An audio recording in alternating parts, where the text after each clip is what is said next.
Hello everyone, welcome to school plus YouTube channel. तो question अच्छी प्रथम 50 टी गणना संख्यार जोगफल केते हेबो। तो यही टाइप रो जदि क्वेश्चन आपण मानकु एग्जाम रे आइला तो आपण माने किपरि करिवे ना, गोटे फार्मूला अछि जोटा कि आपण माने कॉपी रे नोट करिक रखंतु। फार्मूला होची n into n plus 1 by 2। तो n जगह आमे माने केते पकेइबा, जोटा कि आपण मानकु जेतेटा गणना संख्या देथिबो। जेमिति कि ए क्वेश्चन देछि 50 टी, धर आपण मानकु परीक्षा रे पचाछि 30 टी, तो आपण माने n जगह 30 पकेइबे, बुझिला। किंतु एठी आपण मानकु क्वेश्चन रे पचाछि कि 50 टी, तो सेते मु n जगह 50 पकेइली, देन मु फार्मूला रे पुट करबी।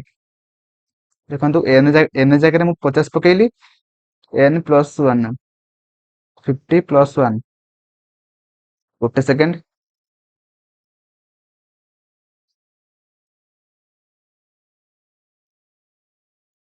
50 plus 1 by 2, जेमिति कि 50 into 51 by 2। 2 रे 50 कैंसल हैला, केते हबो 25 into 51।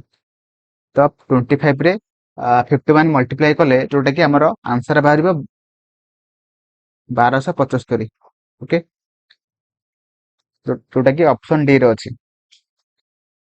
तो मोर आशा आपण माने फार्मूला को मन रखिबे बा आपण माने कॉपी रे नोट करके रखिबे, एवं आपण मानकु वीडियो भलो लागिथिबो बोली मोर आशा। तो वीडियो को लाइक कर देबे, सब्सक्राइब करबे चैनल को, एवं आपण मानकु वीडियो केमिति लागिला मते कमेंट रे जणेबे। थैंक यू, जय जगन्नाथ।